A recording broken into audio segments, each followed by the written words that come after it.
Nigerians much endeared to eating cowhides, pomo in local parlance, and bushmeat should take the latest official health advisory on the deadly anthrax disease with the utmost seriousness. Nanominiors alert the Federal Ministry of Agriculture and Rural Development warned that following an outbreak of anthrax in some neighboring West African countries, Nigerians should shun these myths. It highlighted the dangers associated with consuming pomo, smoked meat, and bush meat, having been linked to the disease in northern Ghana, Togo, and Burkina Faso. For many Nigerians, this is likely a bitter pill to swallow, as these yummies are widely consumed across the country. Cow skin especially is a staple of the masses because of its relative cheapness.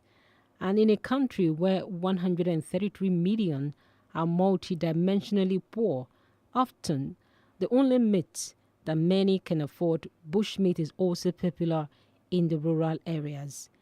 A rare ailment, anthrax, is a zoonotic disease. It affects animals and man.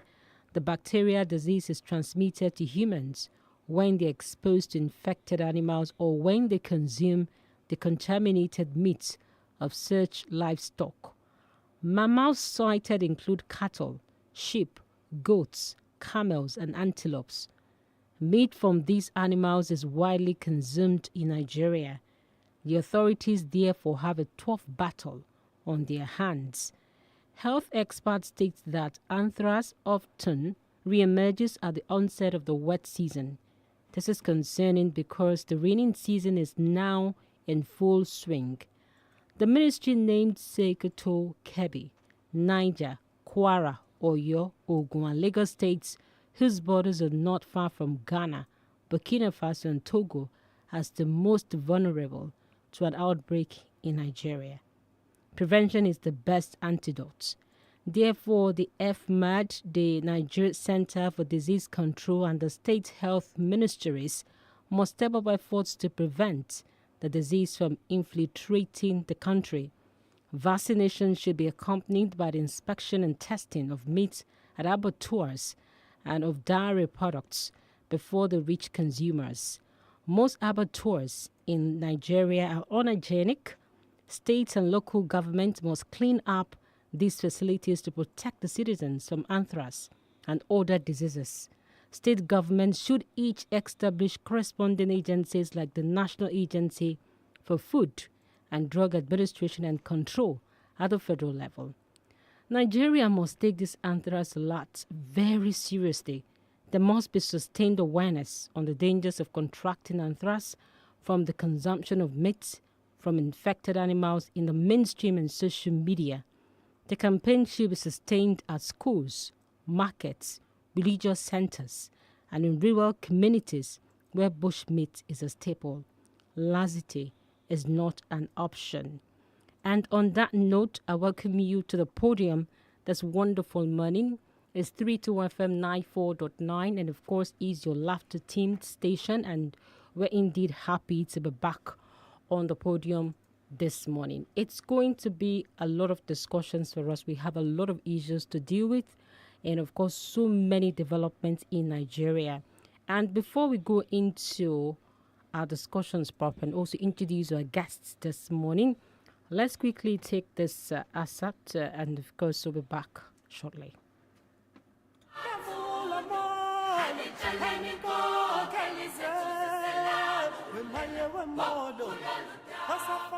National umbrella body of all those who handle POS, either merchants or bank agents.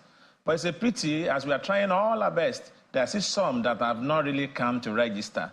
And those are the one causing problem. Back then when we have the cashless, when the cash is so short, where you see somebody collecting 5,000 naira or 1,000 naira. But in order to eradicate this, the Lagos State chapter of AMBAN has bring out this policy, this price list. At our fourth symposium held at Airport Hotel, our chairman released it, Pastor David Abiodun, along with the ESCO. The purpose is that some still enjoy it. They still overcharge their customers, and we don't want that. All of us want things to be easier for our customers and the country as a whole. That's the reason why we bring out this price list. Though, as it was said that day, depending on your area, you can decide to lower it. That is, maybe you have a regular customer or your area, you can still reduce it for your customers. But it should not be more than that. It shouldn't be more than this list. The price list, yes. Okay, that is why we expect everybody to paste it in their locations. So that as we are coming, maybe you want to beg somebody that, sorry, my dear, it's because I want to buy something for my children. I only have this for these charges. And it's not the normal thing. We are human. Okay, you can assist the person. Not that this is how they are doing it as a market, or this is how they are doing it. And that's the reason. To enforce is easier because we have good relationship with the Lagos State Command, police force, and all the DPOs in the area. So that very soon, the task force will be set up in each zones. We have task force in each zone so that they will work along with it. Somebody can just get a POS today and start it. And that is why we said enforcing it. But we'll still get to all of them. To register, you have your ID card, you have your number, you have your certificate. There was a time. We also have good collaboration with CBN, both in Lagos here and at Abuja. We have meeting. Amber is part of the meeting when they have meeting on this financial inclusion. So as a result, it's easier for us. We have zone. In nearly each local government in Lagos State, we have a zone. And where I'm staying, I know the area. So our task force in each zone and each chapter of our association, we locate those who are there. For example, we have our website. At a point, everybody has to register. And now you will see the price list. We also have your number there where you'll be able to put your number. We also have to do this because some people are also there to cut corners. Somebody can, that is why we discourage having umbrella. CBN also did not do that, did not allow that. Somebody will just say, oh, I want to make money, and just take a table and umbrella to a market. And people will come and do deposit and everything. And after that, the person may also, it may be at Large Depot Market today, tomorrow it may go to my 2 market, next tomorrow, and started to cheat people or swindle them. Now they will say, look at what has happened. This POS people has caused problem. This POS, and this person is not registered. So that is why we discourage umbrella and table, and at the same time, we will enforce this. Because in each zones, we have units, we have ESCOs who know people in the area and each local government, so they can be able to do that. We know it's not an easy task, surely, because we are ready for it. We are ready for it. So that people, detractors, will not cause problem for us in this business. Because anybody that handles POS and causes anything is just like when a finger is bad, it affects the rest. So they will feel that, this POS person, maybe the person just come from anywhere and cause problem in Lagos. We have this situation, people will come from Kano and cause problem in any part of the other area. So let me now tell you the price list. 1,000 to 2,400 naira for withdrawal. 3,500 to 4,200 naira. 4,001 to 6,004, 300 naira. 6,500 to 7,009, 400 naira. 8,000 to 10,900, 500 naira. 11,000 to 14,000, 600 naira. 14,500 to 17,900, 700 naira. 18,000 to 20,000, 800 naira. Withdrawal. Like we said, depending on your location, you can also step it down for people, depending on the circumstances. But it should not go more than this. Then for deposit, 1,000 to 4,900 is 100 naira. 5,000 to 10,900 is 200 naira. 11,000 to 29,000 is 300 naira. 21,000 to 30,900 is 400 naira. 31,000 to 40,000 is 500 naira. 41 to 50,000 naira is 600 naira for deposit, or you call it transfer. But we can still make it because we are humans. But not that somebody will go to market and social market, they do it for me 100 naira. We also want to avoid those who are causing the problem. Because look at data now, look at fuel, the cost of maintenance. So if somebody just gets the money anyhow, because our association also have anti-laundry policies.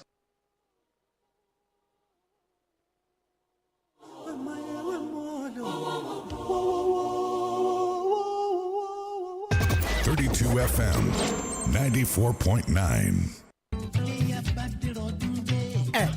Lásìkò iléyà yìí ẹ̀dínwó aláìlẹ́gbẹ́ ló tún sọlẹ̀ síléeṣẹ́ Everton Realties Limited fún gbogbo wa láti ra lẹ̀ kọ́lé ìrọ̀rùn pẹ̀lú ẹ̀bùn rẹpẹtẹ tẹ́ bá ti ń sanwó lẹ́yìn bẹ̀rẹ̀ pẹ̀lú àsansílẹ̀ 25,000 naira ẹni tó bá wá san 50,000 naira sí 500,000 naira ẹ máa gba voucher sẹ̀mó òróró àti ráìsì 25 kg tó bá dẹ̀ jẹ́ 1 million sí 5 million naira lẹ́bá san ẹ gba ráìsì 50 kg kan sẹ̀mó òróró tó fi módìdí àgbò kan ẹ wo ẹ̀bùn yìí ti pọ̀ jù bẹ́ẹ̀ bá ṣe ra lẹ̀ sílẹ̀ ṣe máa gbẹ̀bù sí láwọn estate wa ń bàdàn Brooklyn Royal Court Olóje Vintage Court Olóje United Estate phase 1 Olóje United Estate phase 2 Ìdó tí gbogbo ẹ̀jẹ̀ ológun ẹrú extension tó fi mọ́ Edensville Garden tó wà Mọ́níyà Ìjàyè road. Bákan náà látúnílẹ̀ sí ìpínlẹ̀ Èkó ìpínlẹ̀ Ògùn tó fi mọ́ Anambra. Fún àlàyé lẹ́kùnrẹ́rẹ́ ẹ máa pe 09063220788 lẹ́ẹ̀kan sí 09063220788. Website www.evertoprealtiesltd.com. Àwọn ìkànnì ìbánidọ́rẹ̀ẹ́ Evertop Realties Ltd. ẹni tí ò bá mọ̀nà kì í dá pàdépàdé. a jẹ́ pé gbogbo ẹni tó bá ń dàrọ̀kọ̀ àti lọ gbé kàwé tàbí ṣiṣẹ́ lókè òkun léyìíkéyìí orílẹ̀-èdè bíi Canada, UK, Cyprus, Australia tó fi mọ́ ọ̀pọ̀ orílẹ̀-èdè ní Europe. Bowhop Consult ni ẹ bá dòwò pọ̀ bí wọ́n ṣe mójúlẹ́jà àti bániṣètò ìrìn àjò sókè òkun ni wọ́n tún jẹ́ aṣojú ọ̀pọ̀lọpọ̀ ilé ẹ̀kọ́ nílẹ̀ aláwọ̀ funfun fẹ́nikẹ́ni tó bá fẹ́ kàwé nílùú òyìnbó. wọ́n ń bániṣètò iṣẹ́ pẹ̀lú ìrànwọ́ ètò ẹ̀yáwó fákẹ́kọ̀ọ́ ìyẹn student loan tó fi mọ́ scholarship bí ọgọ́ làwọn akẹ́kọ̀ọ́ tó bá ṣe IELTS lọ́dọ̀ wọn ṣàṣeyọrí. àjẹpẹ́ kò bá jìnnà ẹ̀ lákìíkò. Bowhop Consult wà ní nọ́mbà 55 Liberty Stadium Road àdójúkọ Lano House off Òkè Àdó Ìbàdàn. ẹ̀ka wọn sì wà ní 15/17 Solaron Plaza Akówọjọ Road Ẹ̀gbẹ́dá nípínlẹ̀ Èkó. fún àlàyé lẹ́kùnrẹ́rẹ́ ẹ pè 0815-677-6425 website www.bowhopconsult.com.ng. wọ́n wà lórí ìkànnì ìbánidọ́rẹ̀ẹ́ gbogbo Twitter, Facebook àti Instagram @Bowhop Consult. kọ́kọ́rọ́ tó ṣílẹ̀kùn àti tẹkọ̀ létí lọ sókè òkun. Kí lọkùnrin ṣe tó bẹ́ẹ̀ ẹ fà lọ́lọ́pàá lọ́wọ́ kẹ́ má bàa dáràn. fóònù tí mo ṣẹ̀ṣẹ̀ rà ní screen rẹ̀ ṣiṣẹ́ kíṣẹ́ fún rẹ̀ ló tẹ nọ́mbà ìyàwó wọn. bí a bá ń sọ fún yẹn ò ní gbọ́.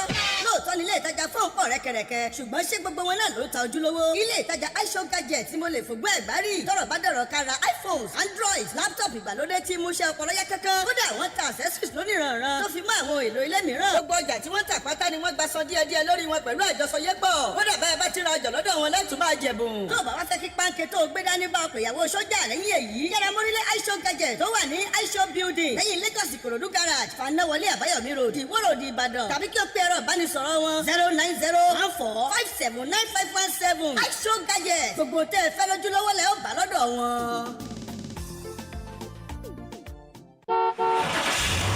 bá a ṣe láwọn akọ́ṣẹ́mọṣẹ́ dókítà tíṣẹ́yé bẹ́ẹ̀ náà la láwọn àwòrán àṣà mẹkáníìkì. GMF Auto Services Limited. bóyá ẹ̀ tí ìdébẹ̀ wò ní ọ̀jẹ̀ mọ̀ pọ́nmọ́nàmọ́pa. àwọn erin lákàtàbù irinṣẹ́ ni ó diagnose mọ́tò yín kẹ́sẹ́ bí wọ́n ti máa fẹnu fapò sórí carburetor. wait and get ni kò ní lọ kábọ̀ tí machine bá ti ń discover problem láàmú fix ẹ̀ lọ́wọ́ kan. torí gbogbo original spare part ń bẹ́ẹ̀ lẹ̀ bíbà. àwọn aláràlù àtàwọn aláràtúntà gan tó wá ń kó lọ́pọ̀ yanturu. ṣe rí i pé gbogbo tẹ́ fẹ́ lójú kan ló wà. Yes, so our services, the consultancy, diagnosis, key programming, transmission repair, maintenance, spare part sales, plus plenty ogbonge things. GMF Auto Services Limited. Pay for number 3, Oni Lane, beside White House Hotel, behind Boys High School, Labawo, Ogunpa, Ibadan. ẹ kọ́ pé wọ́n lórí aago náà kẹ́ ẹ mọ bó ṣe wà sí 08066348917 08066348917 tó o bá fẹ́ kẹ́mi ọkọ̀ rí ogun GMF ni ó yàn láàyò. Iléyá bẹ̀rẹ̀ gẹ̀tẹ̀ promo Let's Properties pẹ̀lú Bambia Homes máa sanwó náà di láńlọ́ọ̀dù. ọdún iléyá àtọ́dún ìgangan nìwọ náà máa kú lẹ́gbẹ́ ayálégbé wàá ralẹ̀ wàá tún kọ́lé. Iléyá bẹ̀rẹ̀ gẹ̀tẹ̀ promo lórí ilẹ̀ Let's Property ìyẹn Orange Park and Garden tó wà ládojúkọ Ìdó police station Ìdó ológun ẹ̀rú ń bàdàn. ìrìn ìṣẹ́jú mẹ́wàá ní sírìlúwé tó ń bọ̀ látẹ̀kọ́. ìwọ náà wàá ralẹ̀ plot ní 1.1 million naira tó o bá ti san 500,000 naira. àgbò kan tó nírọ̀rọ̀ lọ́rùn ló máa gbà pẹ̀lú 250,000 wàá gba báàgì ráìsì kan àkùkọ dìyẹ kan tó o bá wá san 150,000 àkùkọ dìyẹ kan ráìsì 10 kg gbogbo ẹni tó bá san deposit 50,000 naira ẹ̀bùn ló ń bẹ ńlẹ̀ rẹpẹtẹ. bẹ́ẹ̀ bá ti wá ń ralẹ̀ Let's Bambia o ṣetán láti kún yín lọ́wọ́ bá yín kọ́lé pẹ̀lú owó péréte tó wà lọ́wọ́ yín yẹn. àlàyé àti àdéhùn bẹ lórí ẹ o. ẹ máa bọ̀ lọ́fíìsì wa tó wà lẹ́yìn GTB Ajébádé bus stop Sango Mọ́kọ́lá road nìbàdàn 09025454087 08062431303. You're listening to 32 FM 94.9. When the people became silent, the government became oppressive. It's time to lend your voice to politics. On 32 FM 94.9.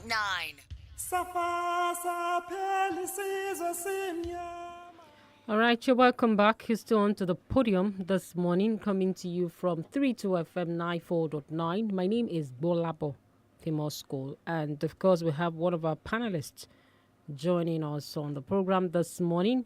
We have Barrister Yomi Ogunlola already here with us. Good morning, Barrister. Yes, a wonderful morning, Nigeria, and I greet very specially our guest in the house, my father, and Gbolabo. Nice to be with you this Saturday again.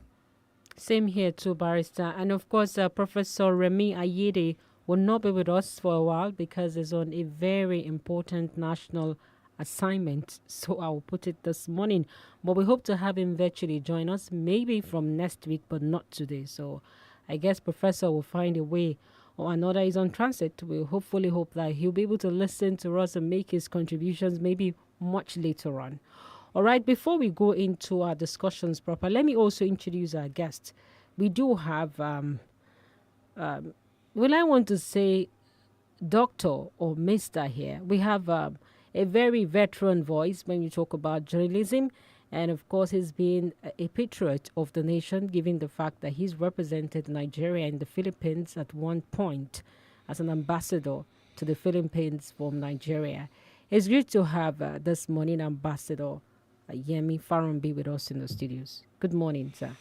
Thank you, Kemi. Good morning. Thank you, the panelists, the regular people. We are the occasional voices. All right. It's not been here. I guess you were going to say Gbolabo. I heard Kemi, so I was wondering. All right. Gbolabo, yes, sir. Cool. All right. Let's actually go on to the issues of this morning. I was actually looking at the POS and, of course, them coming up with a regulation. It's quite amazing because if you look at the fact that, as a matter of fact, that you realize that even the POS operation in Nigeria has not been regulated by any law, so to say. If you look at the constitutional provisions of the country itself, there are no regulations binding the operations of POS in Nigeria. And it suffices me to also say that people come up with all sort of policies that are not being regulated nationally. And of course, some would say, or I would also believe in some angle, that Nigeria has a lot of resources to cater for all our needs as human. And the question is, why is it that these resources are not getting to us? Why is it that we have to fight? We have to go through an eye of a needle to ensure that we put food on our table.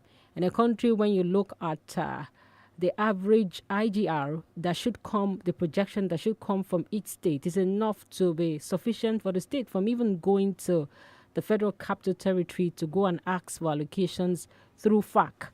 And looking at all of this in mind, and the questions that are begging for answer is, when do we stop what appears to be political corruption?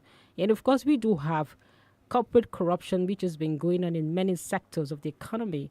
But then, do we take away politics from all of this? Because people learn fast. And of course, when the average manager is saying that an electoral officer or possibly somebody who's just been elected has nothing to, in terms of physical revenue, physical cash, not getting to power and having fleet of cars, living in luxury homes, an average person who is managing a particular sector feels that that's an opportunity for him or her to also enrich themselves. And of course, you also have people around them who will say, you've been there for 2 years, what have you been able to garner? And that has been like a cliche that we use on and on in the Nigeria environment. How do we deal with all of these instances? I guess I have to set up this tone of conversation by starting off with Barrister this morning before we go to our guests and, of course, go straight into the issues of this morning. Barrister, the POS operators, the Lagos State have actually mounted what they want as charges. Is this regulation, or are these regulations being recognized by the law? Well, I have not read the details, of what the Lagos State government came up with. That's the operators of the POS. Yes. Now, okay. I have not read the details of it, and so I will not be in a very good position to properly assess, the quality or otherwise of that regulation. But of course, you know that any unregulated business would mean disaster for the economy. And so the issue of regulation definitely must come in. But whether it was properly thought out and what effects it will have, I guess in the coming days we will be able to put our foot somewhere. All right. I hope I also know that Ambassador Farumbe had it a little. We had a little of the excerpts this morning. What do we make out of these charges? Are they something that is visible? Is it something that an average Nigeria could actually afford? Looking at the instances that many are complaining bitterly to say that they're even finding it difficult to fuel their cars. Now, the little money they have to, quickie, you want to get some cash. You can't get to the ATM polling booths very so quickly. Now, what do we make out of these charges being placed on many Nigerians here? You see, you rolled too many things in one. In one. Okay. But when we decided to have a cashless society, that was the time that those who are proponents of cashless policy ought to have thought through this. Because it will mean, therefore, you will need to use the ATM, you need to do transfers, and when the ATM centers are congested or the banks themselves are congested, you begin to resort to POS. And I know villages that have no banks at all, no ATM centers, and all they rely on are the POS people. So they ought to have thought through this and have considered what is the kind of commission they ought to be doing. But what we've had hitherto is an unregulated, I won't say deregulated, it was totally unregulated. So what you are charged for transferring 1,000 from one account to another through a POS depends on the POS operator. So not on the regulated price, yeah. That was not regulated price. None. You decide, the person will say. Well, we just heard from one of the PRO of the Association of the POS. This is now an association. Okay. They are coming up like Hitman, like the independent marketers who are now deciding on their own what their members should sell petrol. So that is what they have done now. Whether it's legal, it will depend on whether that association is legally registered, is legally recognized. It will also depend on whether those who have initiated the cashless policy think that is something that ought to be done. But as it is now, each POS operator operates like a Gari seller in Bodija market. He says at his price. That's what has been happening. But what they're trying to do, which is sensible, is to say as a collective, let us have a fixed price for this thing so that it doesn't vary from place to place. But sometimes when you look at what they are asking for, it may drive people back to the ATM. But please permit me to interject. Don't you think, the increment that is being proposed could be another government intervention as a means of taking its own share? Because what we have been seeing lately, increments in taxes in various forms and all that. Perhaps it is another means for government, perceived means for government to raise revenue. Maybe the addition to what they are going to be getting, because I know there is uniformity amongst the POS operators. If you are collecting 5,000, it is 100 naira. You are collecting 10,000, it is 200 naira. Perhaps it is government that is trying to place its own charges? From what I listened to, it was an association that decided in Lagos, even Lagos only. Only, okay. It's not applicable to all. Okay. And I think it will be applicable only to their own members. Yeah.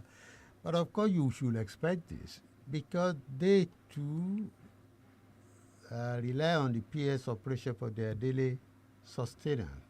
And when there is increase in all aspects, increase in petrol price, increase in public electricity price, increase in all forms of taxes, and that's their own source of income, invariably, economics principle will intervene, and they too will jack up their own price so that they can be able to sustain a minimum decent living. Okay, sir. What is clear to me from what was said, it has no government intervention. Okay. It was just a voluntary, an association, I hope it's registered, that decided for POS operators. Yeah, registered from what we listened to. Yes, that POS operators in Lagos, this is what we've agreed to do. Okay, sir. It doesn't mean the ones in Nevada will do it. Okay, sir. But then, sir, this incidence, the incidence of this rise is again going to fall on the poor masses. And considering the various increments that we're getting in electricity, telecommunications, and all that, isn't this overloading the cart in a sense? Because Nigerians are actually groaning now. And I also know this because I have noticed that every Sunday morning, there is a deduction from my account for transfers, even though I have paid the necessary bill with the POS operators. Yeah. So isn't this overloading the cart? Because Nigerians are groaning. You are very right. And this is a question of principle. When you drift to capitalism, capitalism is not designed to help the poor. It's designed to help the rich. It's designed to tax the poor to make the rich richer. It has never been anywhere in the world operated in a way that will favor the common man. They do not overtax the rich to assist the poor. The incidence of taxation, the effect of it, the impact of it is loudest in all dimensions on the poor. Because you're going to find that in all of this, nobody is talking about the income available to the poor. Of course, they may be talking about minimum wage that applies to civil servants that are not up to 5% of the total population of this country. So what do you do with the poor woman selling mangoes, selling corn, and so on? And this is a cashless society anyway. And she wants to sell the corn. So she will have to rely either on the POS or on a transfer. So all of this are going to become a burden on them. And what does it do? It kills initiative. It kills the small scale businesses. You need to go around town now and see that a lot of the people used to be pepper grinders, maize grinders, are folding up because they cannot access the petrol at the price at which it's being sold. And when you begin to do that, you are rendering them jobless. And that is what the World Bank had just said. Gbolabo said 133 million people are multidimensionally poor. World Bank said in the last 6 months we've added 4 million to it. And the consequence on the current economic policies of this government, there are 7.5 million people waiting to join this poor rest of the poor. So all these taxes are going to affect them more, and it's going to affect the overall economy at the end of the day. Okay, sir. The reason is that we run an informal economy. A large percentage of our people selling oranges, selling leaves, selling pure water, and all of that belong to the informal sector. And when you begin to overtax them, we are running This for is actually not the main topic for today. But then I also want us on the sideline to assess President Bola Tinubu. It's been 30 days in office. And now many people will say that he has hit the ground running. What do we make out of his 30 days so far in office? I think if you have an inept government, whoever comes after that will stand out like a knight. So we will refer to Buhari as being inept here. So whoever comes after him, every little step will look like stardom. I want to take a few of the things. I take the student loan. That law wasn't put together by him. It wasn't passed under him. It was the National Assembly under Buhari that passed it in November last year, and Buhari didn't sign in for whatever reason. Either because he thought the provisions are not right enough, or are not adequate enough, or that there are dangers in it. But Tinubu signed it. We credit it to him. It's not his initiative. We talk about another bit that is duplicated that has to do with power supply, power generation by state. It was not passed. It was not initiated by him. It was not passed by an assembly under him. It was passed by the last assembly, and which President Buhari did it assent to for reasons, which we don't know, but which he assented. Ordinarily, the convention is, if there is a National Assembly, if they pass the law, they send it to the incumbent president. And the incumbent president did not sign within 3 months. The National Assembly can decide to override it. But if that president leaves in the course of that, the convention is to return the bill to the National Assembly, return it to the Senate. It will go back to the House of Reps. It will go to the Senate. It will start with the third reading. If the Senate passes it, then it will be sent to the president. It's not usual for a president to sign a bill that an outgoing president had not signed. But these are things that we are counted as actions, but they were not initiated by him. And so when you begin to he actually made it happen. What if he never implemented it? What if he never assented to any of them? Because it is conventionally not right. But then, now he's going to be held responsible for what he didn't contribute to. Take the student loan. The student loan says you cannot access it if your parents do not earn a minimum of 500,000 a year. That is 40,000 per month. The minimum wage is still 30,000. So a large number of people will not have access to that loan. Is that what he wants? But that may be one of the reasons why Buhari didn't sign it. He says when you get the loan, you start paying after 2 years. In the kind of economy we know, with the kind of rate of employment opportunities that are available or not available, is it possible that all those who take the loan will get jobs within 2 years and be able to begin to pay? That student loan also says whether you get it or not depends on whether money is available.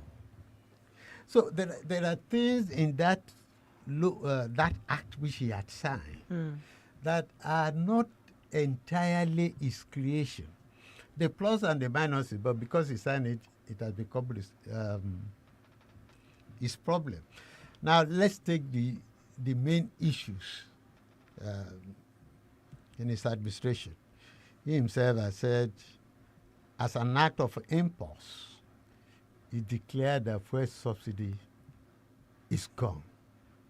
I'm sure you read what he said. It was not an act of a plan.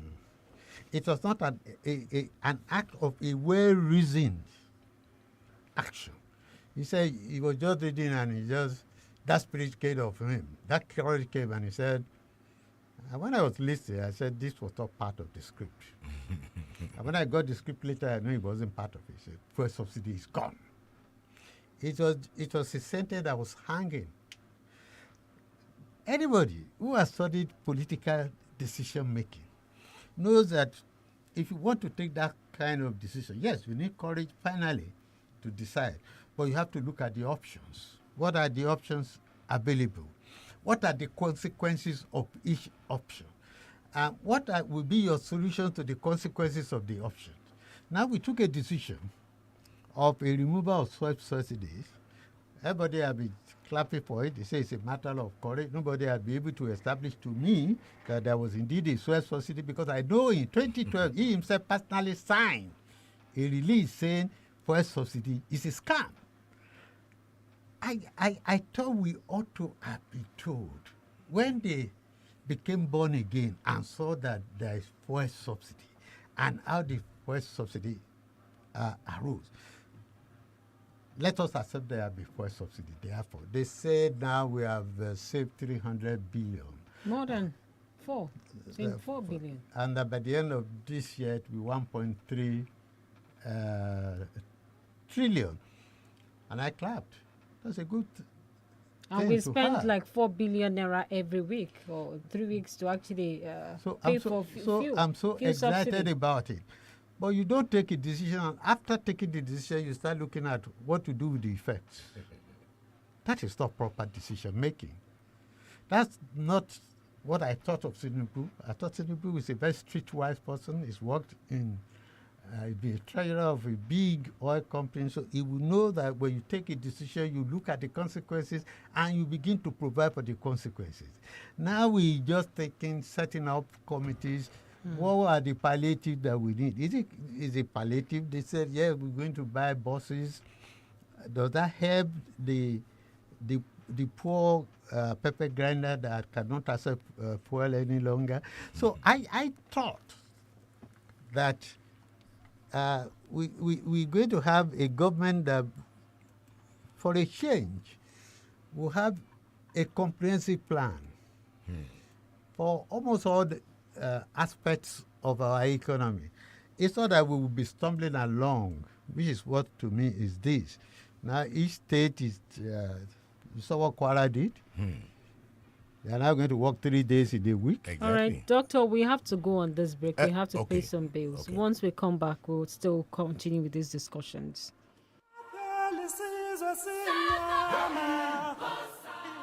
32 FM, 94.9.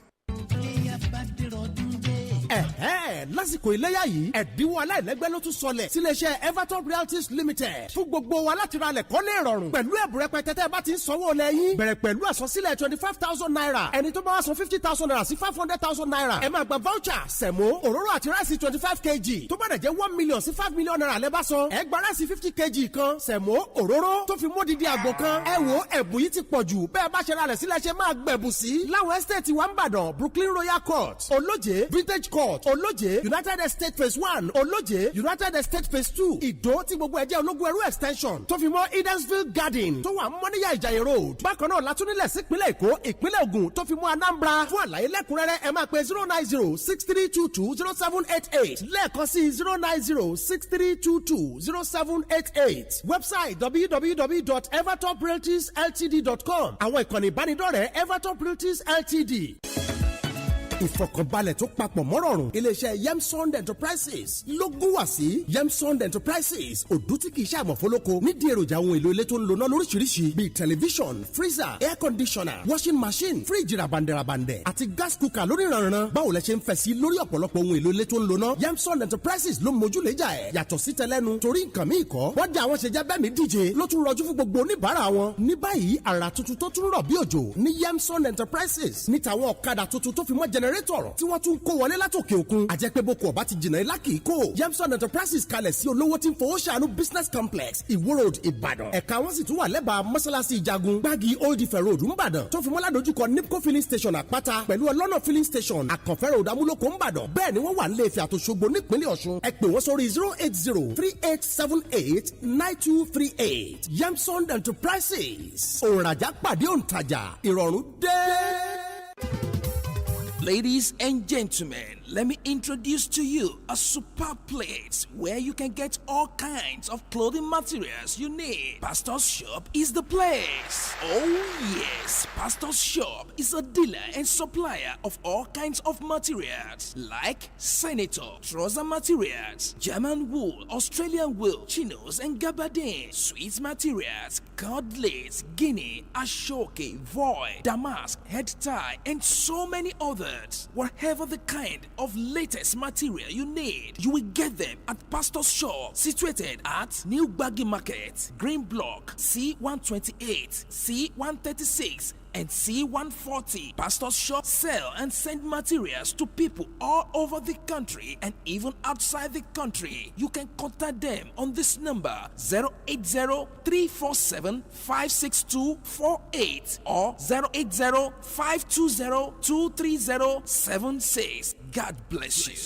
èrò máa wá o ẹ̀dá gírí máa bọ̀ o síléeṣẹ́ mi wà ń tó kalẹ̀ sójèlé kónílé ó gbọ́ o kálejò gbọ́ ẹ sọ fàdán kóró fóbẹ̀ gbéléeṣẹ́ mi wà Naturalist Care Limited ti kalẹ̀ kà sóje ọlọ́run ló kúkú dirí ẹwà fákùkọ tiwa gbogbo oògùn tó ń jáde níléeṣẹ́ mi wà ń pátá ló wà níbẹ̀ lówó tí ò ga jara lọ pẹ̀lú irinṣẹ́ ìgbàlódé lóníranran àwọn akọ́ṣẹ́mọṣẹ́ ń bẹ níkàlẹ̀ fáyẹ̀wò ara àwọn ń fi tó wa létí wípé àǹfààní ń bẹ fún gbogbo àádọ́ta ènìyàn kọ́kọ́ 50 tí wọ́n bá kọ́kọ́ ń dé lójúmọ́ ẹ máa gba káàdì ọ̀fẹ́ àyẹ̀wò ọ̀fẹ́ ẹ tún máa fi ẹgbẹ̀rún mẹ́ta náírà 3000 péré gba oògùn lọ́dọ̀ wa ẹ tara ṣàṣà máa bọ̀ ní Àjọkẹ́ Plaza ní dojúkọ Best Option Finish Station tó wà ní Tèmídire Òjé Ìbàdàn ẹ̀lọ́ wa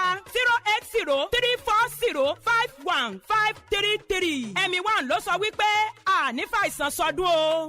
bàbá olóyè iná ló tàn kókó sóyí gbogbo ilé yín káyìí ẹlẹ́rìn dòdò tí mo mú tutù lẹ́nu dénú dọ́kàn inú ilé náà ló mọ́lẹ̀ kedere ó tún tutù àfi bí àgbàlá ilé Olódùmarè mo sì rìn yíká ilé kò sáriwo ẹ̀rọ amúnáwá báwo lẹ ṣe ṣe. OIC Solar ló rà mí kalẹ̀ lọ́wọ́ àwọn pankopí alábùrò oníṣẹ́ sólà tó gbàgbóró kan lọ́gán tí OIC Solar wọnú ilé yìí wá kò sókùnkùn mọ́ ìmọ́lẹ̀ ló gbòde. ìbáwa náà ṣe sólà ọ̀hún kò ṣiṣẹ́ ọ̀sẹ̀ kan àfi bí ẹni dami òkun. béèyàn ò bá tí ì mọ̀nà ìṣe rínú. If you are falling into the hands of quack solar installers, solution provider is here. OIC Solar is bringing comfort, value, and satisfaction to every home and business. Jẹ́ ìjúwe bó ṣe lè rí wọn. Wọ́n fìdí kalẹ̀ sí sub C4 NTA Ìbàdàn shopping complex NTA Road Agodi Gate Ìbàdàn Ọ̀yọ́ State Nàìjíríà. Ẹ̀rọ ìbánisọ̀rọ̀ wọn ní 081-050-20388 081-050-20388. OIC Solar ẹni ló wó tẹ́rù. Iléyá ti dé Barikade Sallah. ẹkú àmójúbà gbogbo wa múmìnà ayé pátá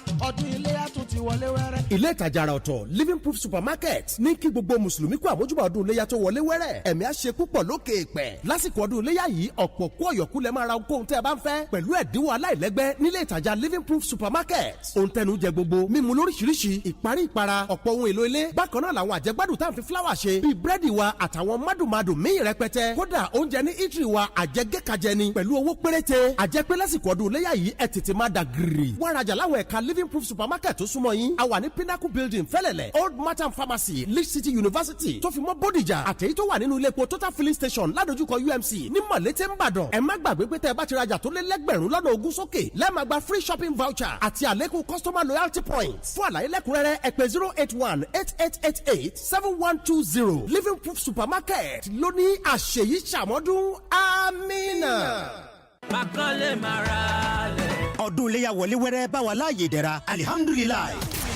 iléeṣẹ́ Zenith Real Estate and Properties Limited ló ní kẹ́ ẹ ra lẹ̀kẹ́ ẹgbẹ̀rún ọdún promo idli kabri lélẹ́yìí OPP ó pọ̀ pa ẹ̀dínwó ti wà lórí àwọn ilẹ̀ estate wa pátá o Kings Park Estate Mọ́níyà Ìbàdàn 1.4 million naira Achievers Estate ní Ìdó 700,000 naira Sun City Estate Alábàtà Mọ́níyà Ìbàdàn 1.5 million naira Rehoboth Park and Garden Estate Elekuru Mọ́níyà 800,000 naira Treasure Land Estate ní òpópónà Funab Alábàtà Abẹ́òkúta 150,000 naira Greenland Estate Phase 1 Alábàtà Abẹ́òkúta 300,000 naira bó o bá ṣe ń sanwó láò fún ẹ nílẹ̀ rẹ táwọn sì ṣe corner piece fún ọ lọ́fẹ̀ẹ́ ìwọ náà wàá ralẹ̀ lọ́dọ̀ wa kó o gbẹ̀bùn bíi ẹran àgbò ìrẹsì òróró fan amómitutù àti bẹ́ẹ̀ bẹ́ẹ̀ lọ June 11 sí July 11 ní promo yìí wà fún o Zenith Real Estate and Properties Limited wà ní dojúkọ IITA lẹ́gbẹ̀ẹ́ Àrẹ̀mú Block Industry ọjọ́ Mọ́níyà Road Ìbàdàn fún àlàyé lẹ́kùnrẹ́rẹ́ 081-410-39905 tàbí kó WhatsApp wọn lórí 081-409-42376 Zenith Real Estate and Properties Limited Baka Disala.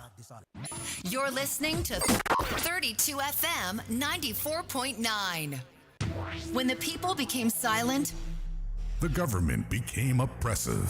It's time to lend your voice to politics. On 32 FM 94.9. Safasa pelisizo simnyama Iwasafa Isizo saba Kavula mo Haniko kelize Wemaye wemodo Safasa pelisizo simnyama Iwasafa Isizo saba Kavula mo Haniko kelize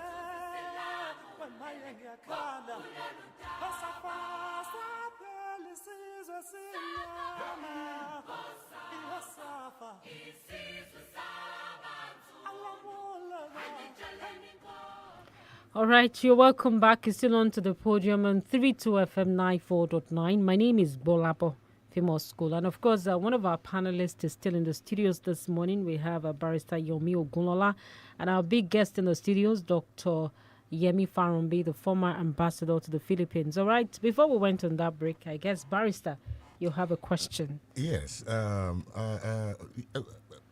Sir, I have read several allegations in the media, both conventional and the new breed, about this government being masters of propaganda, and that we are most likely to see many more of such. Some have accused the president and his administration of attempting to buy credibility, legitimacy, and acceptance by his populist so-called programs. And one of such programs is the renaming of airports. I want your view on this. Is it a program that is suited for now, or could these allegations of propaganda and buying credibility, legitimacy, and acceptance be true?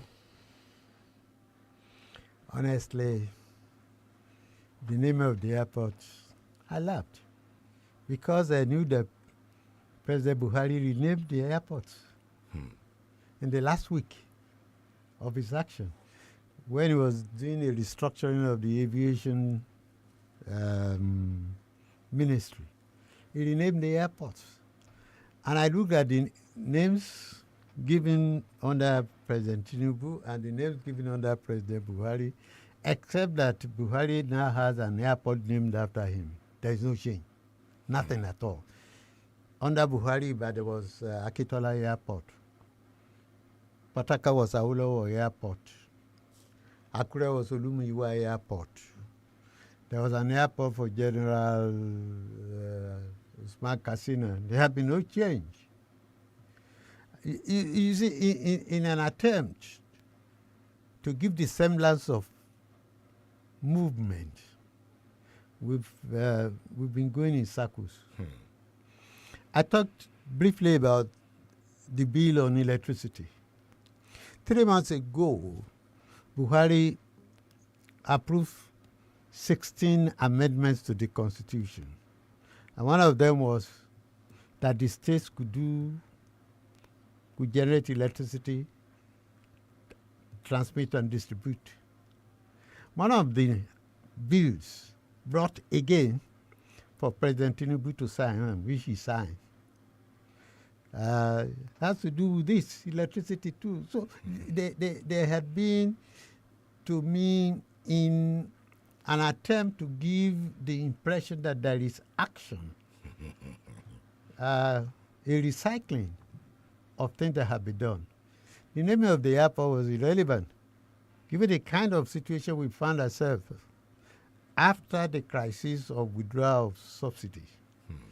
Nobody will be able to find a comprehensive answer for alleviating the inconveniences that we have inflicted on our own people as a result of the subsidy. I would want a situation in which the government will, in fact, give us a comprehensive implementation program, an outline of where they are going. You know, in decision making, what is doing is what we call incrementalism. You take one disjointed step after the other, sometimes without knowing the direction where you are going. All right, Ambassador, because of our time, and of course we have to also allow our listeners into this conversation. But then I was thinking, I wouldn't want to put it because we will drag on this particular one. I felt that government is a government of continuum. When you say invariably whatever Tinubu has been doing so far is something that's been in the cooler and he just implemented it. We do remember the Uwais report. We do remember the Uwais report. It's been line follow. We remember the 2014 confab outcome. Till today, nobody has implemented it. Now, if a government comes on board and say, let's go back to those reports and I will start implementing the recommendations, we will now say it's not the making of that government. Somebody activated. I'm sorry, these are two different things. Okay. A report is a report. Under another government. Yes, it doesn't matter. It remains a report. I am talking of an act of parliament, a bill that had gone through parliament that a president... Under another government. That a president didn't sign. There's a convention about it. It's not a question of chance.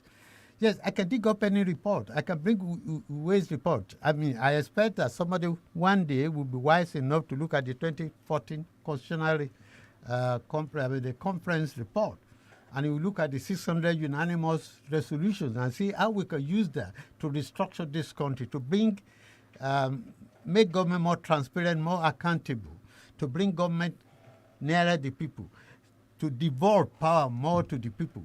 That is a report. You can pick a 2022 report and work on it. You can even pick a 1914 report. But it was politically motivated and activated. Is it not the same thing? This is an act that went through the House of Rep and went through the Senate and was on the table awaiting the signature of a president. And that outgoing president didn't sign it. The convention is. I'm talking. It is a question of constitution. I've heard that argument before when we had former President Olusegun Obasanjo saying what we have as the mobile phone we use today, that it wasn't his making. It was the military period of ex-junta president talking about Babangida, and now they are saying that he should not take the glory. No, now I'm not saying. That, okay, get me right. Okay. There is an issue of law. This is not an issue of whether it's GSM, whether it was Babangida who started the 090 and then transferred it to Abacha, and then Obasanjo came and awarded to MTN, Econet, and all of that economic policies. I have no problem with economic policy. I have problem with issues of law. There are legal conventions guiding issues of law. When a decision is made by House of Rep, it needs a concurrence approval by the Senate. It doesn't become law until that incumbent president signs it. That president didn't sign. He left. The tradition, the convention is when a new president comes, I knew there are 11 bills, including the Peace Corps, the Society of Nigeria Broadcaster. There are 11 bills waiting on his death that he didn't sign. The convention is that you return the 11 bills to Senate. Now you don't go through the House of Rep and all of that. You take it to Senate for a third reading. It is taken, you've done a first reading, you've done a second reading. Then if the Senate passes it in that third reading, then those 11 bills are brought back to the new president. That is the convention. That's what I'm talking about. I'm not talking of policies. Oh, it should take glory for whatever it does. Absolutely. I mean, it's just like... let me just chip this in before we leave the issue. I think I can get the trajectory of our guest. For instance, nobody is complaining about Tinubu implementing a part of Orosonye's report, particularly the one that is removing government funding from professional bodies. So if it has to do with a report, there is really no issue there. But here, it is indeed about law. You know, I just wanted to make that. All right. On that note, let me just introduce the topic for this morning. And of course, this will be a major conversation for us. Now, we want to look at the electoral process. And of course, what the EU Observer Mission came up with. Quite interesting that INEC is finding this amusing and, of course, not something that they want to welcome as a matter of fact, because part of the recommendations and things that the EU Observer Mission looked at, and I want to read from here, it says they should include uploading polling unit results from the polling unit only and in real time at each level of collation of result forms to be uploaded in real time, and all forms be published in an easily trackable and scrappable database format. Now, obviously, the EU Observer Mission is not contented with the argument of INEC saying that they had issues, they had glitches when it was the turn of the presidential election, saying that they could not transmit from the polling unit to what appears to be IREF. And now, if you look at what Festus Okoye came up with, that's the Commissioner for Public Affairs, and now he came up and said, as a matter of fact, that that particular IREF is meant for public consumption. And of course, this is not solely meant for the political parties. It's just for the public to have confidence in the electoral process. That is why they introduced, taking it from the polling unit and straight off to IREF. He's saying that the politicians have their agents at all the polling unit, and all of them signed to the result coming from the polling unit, and that is their primary evidence. They should not depend on IREF. And of course, that they had glitches and nothing is binding on them, that they must, as a matter of fact, transmit. Now, they are actually not happy with what EU Observer Mission has come up with. They've discountenanced it. That's what it means. Now, what do we make out of this? You also observed this particular presidential elections, and you saw what has been going on in the courts, saying, looking at Peter Obi and Atiku's petition, that INEC has not been forthcoming, and especially with the presidential election. What then do we make out of this? It's tragedy. And when last I was here, I had an opportunity of saying this. INEC made proposals to the National Assembly for major amendments into the Electoral Act.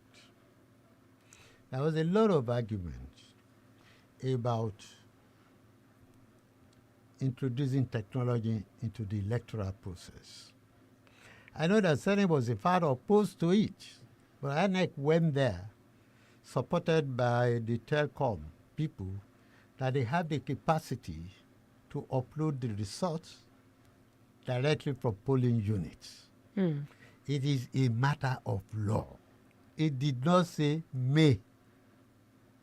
It was not a choice. As soon as, at the instance of the INEC itself, the National Assembly enacted the law and the president signed it. He wanted a minor amendment, which the National Assembly refused to do. INEC has no argument at all. It was something that was designed to make the electoral process a little bit more transparent, to engender confidence in the people that as soon as the results were counted at the polling unit, it will be uploaded so that anywhere in the world or in Nigeria, you could begin to do your own calculation of the result. Yes, it is true that the parties, through their party agents, have copies of the result of each polling unit. But we also know there have been polling units where the party agent refused to sign. There are instances of polling units where the party agent didn't sign, but that does not remove the obligation, legal obligation of INEC to upload. They came up and said they couldn't because there were more than 1.3 million, according to Pantami, attempts to hack. I expected an intelligent body that was introducing a technology to know that there would be possibility of hacking. I know that even in election of Trump versus Clinton, there was hacking from Russia. So I expected anybody planning to introduce that to realize that there will be attempt to hack and will have factored that into the plan before they made the proposal. The proposal was not imposed on INEC.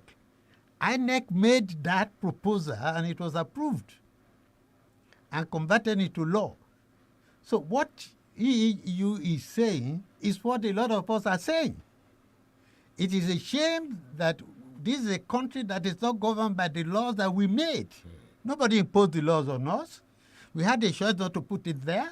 We had a choice to continue the way we used to do, write and take the copies away. And you've seen the problem of even using the copies, sometimes the carbon not showing, as you have seen in the evidences in some of the tribunals. So, but on our own, we said no, for once we want to get it right.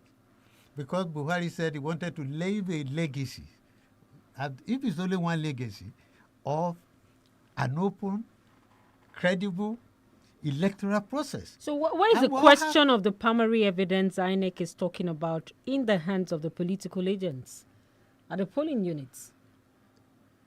You mean that is what they have? They assessed the process. What they have is as primary as the uploaded, because what they have is what INEC is supposed to upload. Has that changed anything? That is what for not uploading.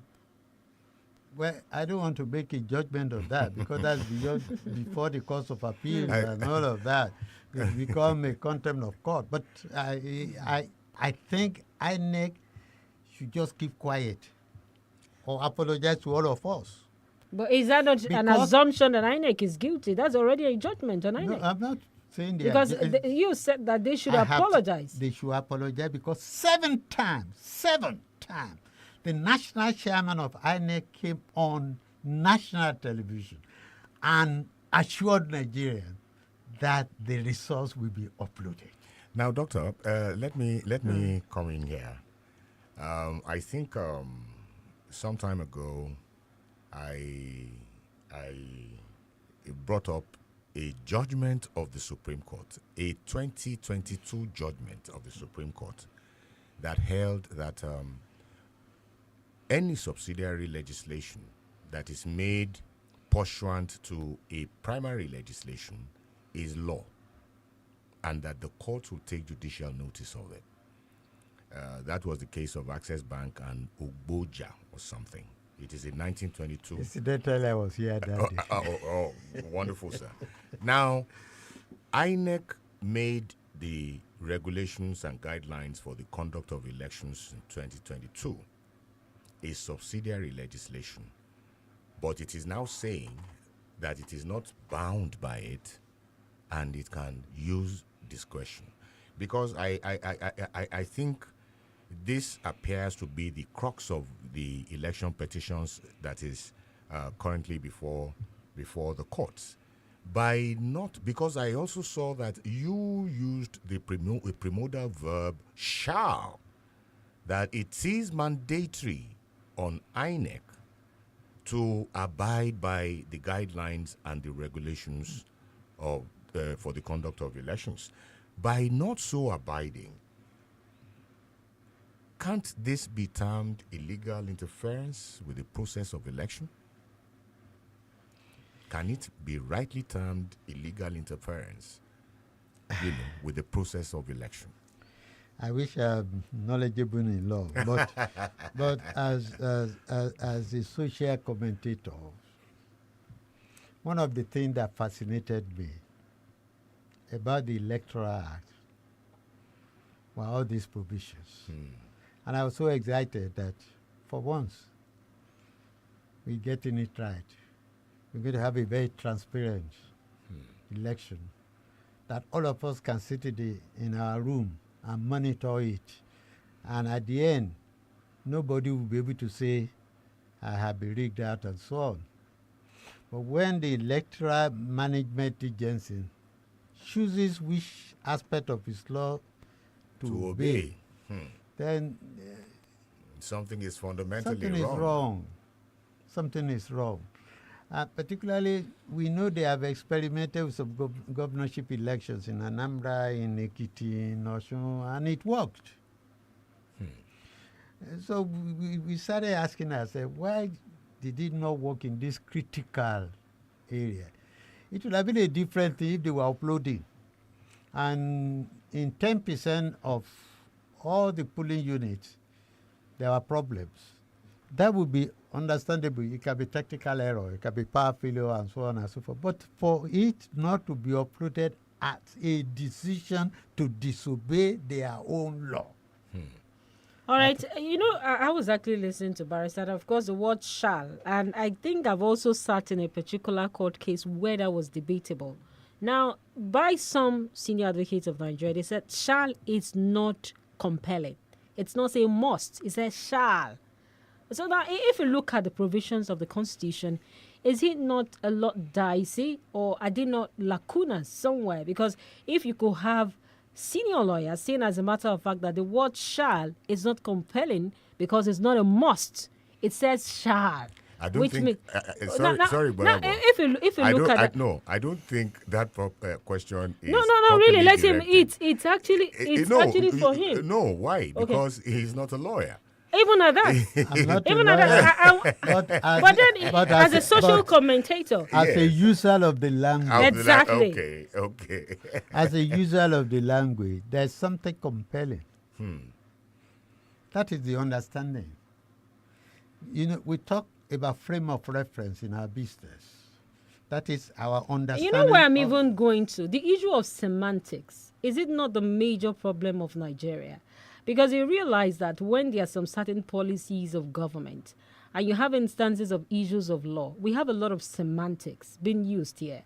And of course, we have a political leadership twisting around the semantics and telling us that, like if you look at the Ruga law itself, it said Ruga. At a point in time, Nigerians said, we don't want Ruga. And now they brought in another law, which is similar to Ruga, and we accepted it. Now, is it not a question of semantics? There's a major problem and the lacuna within our constitutional provisions in Nigeria that could be some of the problems, the contentious issues that we're looking at here. Anywhere where you have laws and they have to be put together by lawyers, they will go to court and contest it. That's what they are taught to do. And that's what they are paid to do. And that's the difference between us and the American Constitution of 1774, put together by 55, 56, ordinary Americans. They were not put together by lawyers. They were written in layman's language. I remember in 1979 we were told there is something called the ordinary interpretation. That is the ordinary man's interpretation. So let us look at the ordinary man's understanding of the word shall. It will not be the way San sees it. He will see that, he says, I shall do it. That means he will do it for that will be done for me. That is the ordinary man's understanding. But in these days, laws will have to be put by lawyers. Can we make it more compelling? Say must. The word shall is being contested in court. Please permit me. Now, I want him to also, before you come in, Barrister, because he also has a voice when you talk about the policies of government. In a way, Dr. Farambi also has a weight. I agree with you that we should not create doubts. Exactly. Okay. in trying to make our laws. Particularly in very critical, very sensitive areas like election and so on. It should be so clear what we want. All right, we want this thing uprooted. If our own understanding of compulsion is must, then we should use the word must. It must be uprooted. If that is our own frame of reference, so that we will not have doubts. Sir, please permit me to come in here and make a quick, a few clarifications on the question raised by Gbolabo.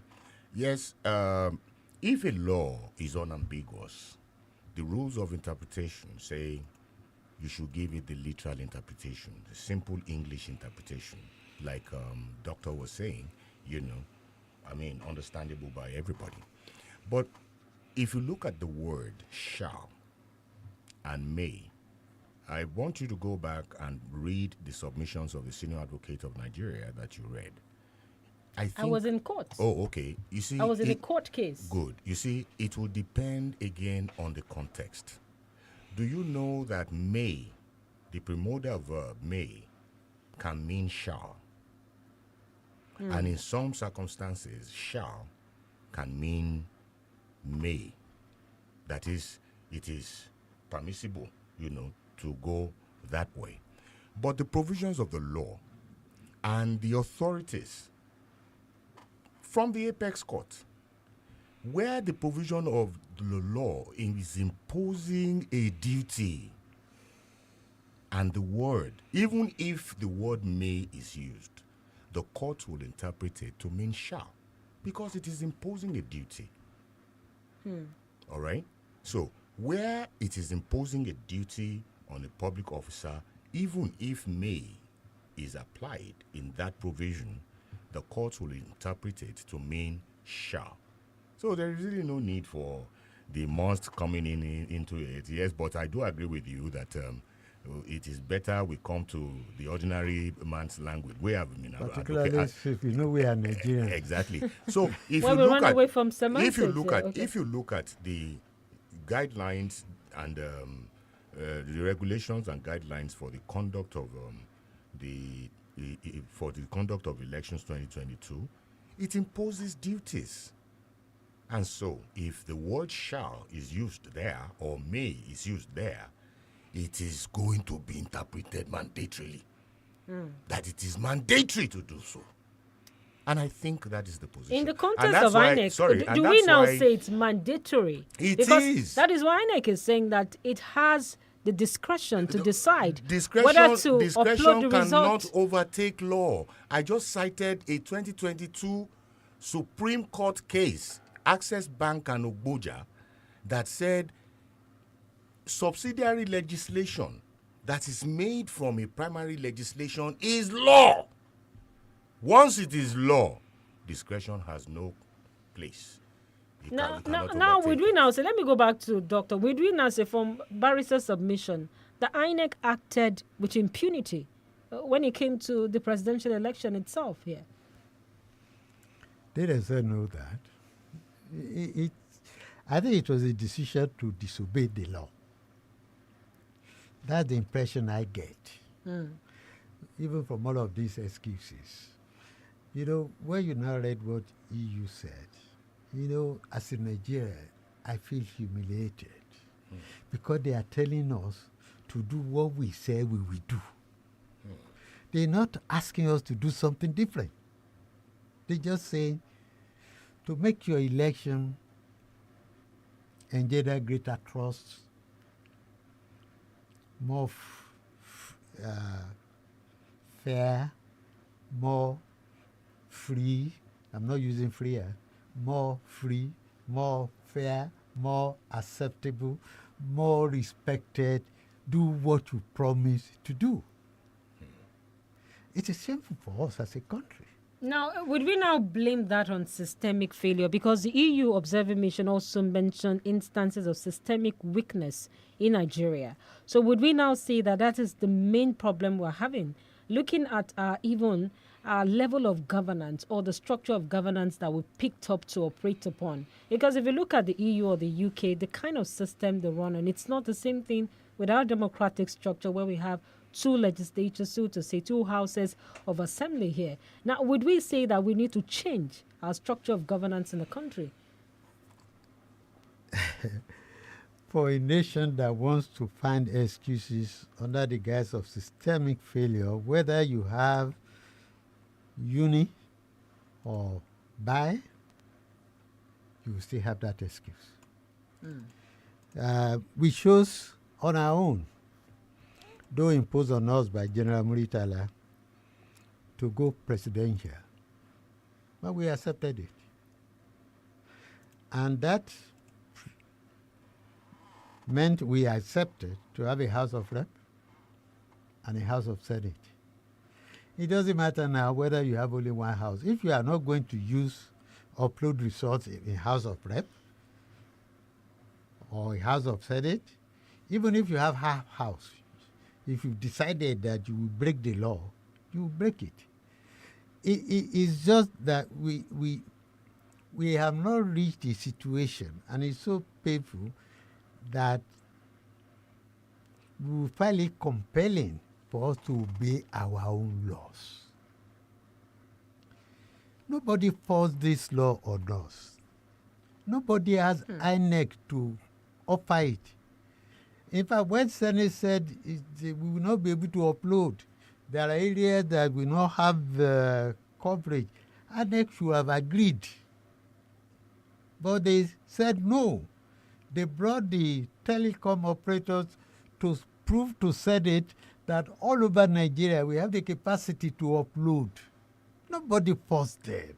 It was a voluntary decision. So, not implementing what they voluntarily offered to do, I cannot blame it on systemic failure. It's not that the system collapsed. Now, it's not that they attempted and then the technology failed. Because they've tested it. They've tested it in Anambra governorship election. They tested it in He said it failed during the presidential election. And it didn't fail on Senate election that was concurrent with it. It didn't fail on House of Rep election that was concurrent. There were 3 elections held. It's not simultaneous now, but I've used that word simultaneously. The 3 elections were held concurrently. Same day. Same polling booth. Same electoral officers. Same voters. And they choose to vote. And it was easy to upload one. And it was easy to upload the other one. Is it not the same VVAT that they were using to upload the senatorial result? That they were using to upload the House of Rep result, and when it became to presidential, it just failed. I mean, it doesn't appear logical to a common man like me. All right, Doctor, I would want you to hold your thoughts a little bit as we pay more bills here. We'll be back shortly. Stay tuned to 32 FM 94.9. It is time for you to guide your dreams so as to enjoy your life to the fullest. Yeah, dream alive. Dream alive with Apostle Muiwa Uyetade every Saturday, 8:50 p.m. to 9 p.m. on 32 FM 94.9 Ibadan. Courtesy Christ Family Altar International Church, Ibadan, Oyo State. Listen and be blessed. Ṣé bá ṣe fẹ́ orí bẹ́ẹ̀ lórí o, a dúpẹ́ lọ́dọ̀ Ọlọ́run. Bá a ṣe fẹ́ orí lórí. Bẹ́ẹ̀ lórí. Bẹ́ẹ̀ ti fẹ́ kó rí gan-an lórí. Bẹ́ẹ̀ lórí o. Àbújá tí a ń lọ kálukú lọ tayò ní ayò là ń lọ ta. Báwo wọ́n ṣe ń yíbò yìí? Ǹjẹ́ tí ń gbọ́n ṣe ń yíbò rí? Wọ́n èyí bò wọ́n máa dọ́gbọ́n sí ni. Bó ni a ṣe ń dọ́gbọ́n yìí Yọ̀ọ̀dà fún ọgbọ́n tí wọ́n ń dá sí náà ni pé ìwọ tọwọ́ rẹ bá ti mókè wọ́n fọ́ dọ́gbọ́n ni. Èyí àtàwọn ọ̀rọ̀ míì lẹ́hùn máa gbọ́ lọ́jọ́ ajé ọjọ́ kẹta oṣù keje ọdún 2023 láago 11 sí 12 ọ̀sán. ta ló sà sí PDP ta ló pé èdè kan PDP. àwọn APC ni. àwọn APC ló sà sí PDP. àwọn ni bí a da nǹkan omi bí a ṣe ni o. bẹ́ẹ̀ wọ́n náà wo bò tóbi lọ kó. ẹ pàdé Peter Ọlásùpọ̀ Captain P2 lórí ètò òṣèlú níkànnì 32 FM 94.9 pẹ̀lú àlejò rẹ̀ olóyè Núrẹ́nì Àkànbí àrólé Ìbà Olúyọ̀lé ọ̀kan lára àwọn àgbà ẹgbẹ́ òṣèlú PDP nílẹ̀ yìí ọ̀rọ̀ pọ̀ nínú ìwé kọ́bọ̀ ìpàdé dọjọ́ ajé ẹ kú ojú lọ́nà o. Iṣẹ́ àgbẹ̀ níṣẹ́ ilé wa. Iṣẹ́ àgbẹ̀ níṣẹ́ àwọn baba wa lóòótọ́ àmọ́ lóde ìsẹ̀yìn ìlú ti yí orin ti chẹ́ǹjì. àtọmọdé àtàgbà kò sẹ́ni fẹ́ ṣiṣẹ́ àgbẹ̀ mọ́ ẹbí wọn sì kọ́ àìnímọ̀ àti àìlóye tó nípa iṣẹ́ àgbẹ̀ ló ń fa kùdé ìdí rèé tí ọmọ ẹlẹ́ran fi wá ń jẹ gungun tọ́rọ̀ bá wá rí báyìí ó níbi tá à ń gbé ka iléeṣẹ́ alálùbáríkà OOK Farms ti fọwọ́sowọ́pọ̀ pẹ̀lú iléeṣẹ́ aláyọ̀ 32 FM 94.9 láti ṣe àgbékalẹ̀ ètò àrà ọ̀tọ̀ tá a pè ní Awake with OOK Farms níbi tí àwọn àwòrán ṣàṣà nípa iṣẹ́ àgbẹ̀ yóò ti máa dá wa lẹ́kọ̀ọ́ gbà wá níyànjú ró wa lágbára nípa iṣẹ́ àgbẹ̀ àti bí a ti lè ṣe láṣejèrè lọ́nà tó bá ti òde òní mu ẹ darapọ̀ mọ́ ọmọ yín ọ̀rẹ́ yín Peter Ọlásùpọ̀ Captain P2 àti àwọn akọ́ṣẹ́mọṣẹ́ láti iléeṣẹ́ OOK Farms ní gbogbo ọjọ́ àbámẹ́ta sátidé láti aago 6 sí 7 ìrọ̀lẹ́ lórí ètò Awake with OOK Farms. jí má sùn lórí iṣẹ́ àgbẹ̀. iṣẹ́ àgbẹ̀ iṣẹ́ àgbẹ̀ ká ṣiṣẹ́ àgbẹ̀ ló lè ta wá. 32 FM 94.9. Safasa pelisizo simnyama Iwasafa Isizo saba Kavula mo Alitaleniko Kelize Wemaye wemodo All right, you're welcome back. You're still on to the podium this morning, and of course, it's 32 FM 94.9, and of course, my name is Gbolabo Famous School. We still have our guests very much seated in the studio, Dr. Yemi Farumbi, and of course, our panelists, Barrister Yomi Ogunlola. But permit me, Barrister, to quickly read this by Francis Orok from Facebook. He said, regarding the usage of shall in law, legal lexicon does not necessarily conform with conventional rules of English language, and legalists shall is applied in mandatory terms. May gives room for discretional application. Barrister Yomi Ogunlola should be authority on this as far as this morning's discussion is concerned.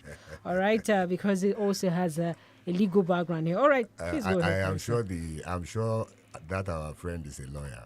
Oh, okay. And you have assisted me. Oh, okay. Yes, Doctor, we have talked about illegal interference with the process of election. Some have described it as corruption of democracy. But one beats me. Somebody compared it with a coup d'etat. What's your position? Is there any nexus between illegal interference with the process of election and the coup d'etat? What is a coup d'etat? It's when you subvert the will of the people. When a government has been democratically installed as the choice of the people, or as the wish of the people, or as the will of the people, and you subvert that, is a coup d'etat. So when you interfere with a democratic process and you subvert the will of the people, or the choice of the people, or the wish of the people, you have done the same thing. Because you have now imposed your own view, your own wish, your own will on the will of the people. So, well and like about the same thing, except that perhaps there have been no radio announcement and guns and all of that. Because democracy is all about a government that is freely chosen by the people for themselves. If you could put it like this, it's we Nigerians are by own free choice elected for ourselves this X, Y, and Z as our president or governor. Now, okay, sir. But once you interfere with that, okay, And it's no longer our free choice. Okay. What we are getting is not our free choice. Then you have subverted the democratic process. Okay, sir. Now, I'm sure you are going to be very careful in answering my next question. Because I have to be careful with you.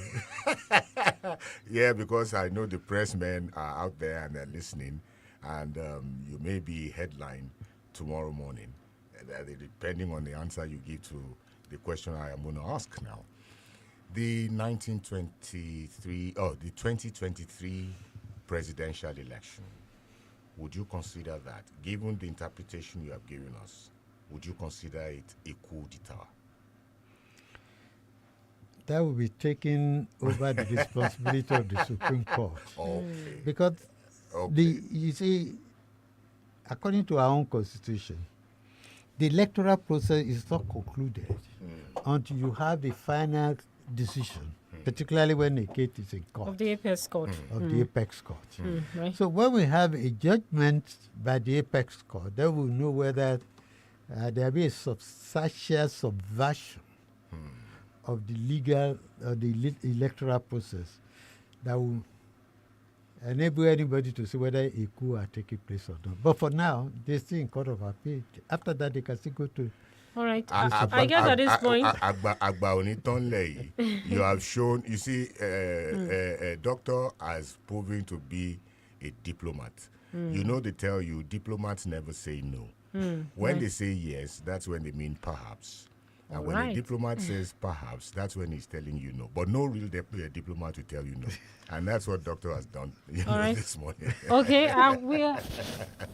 we have to open the phone lines right about now and also take contributions from our listeners out there. The numbers are 070-55,949 or 080-97,949. I guess we have a caller here.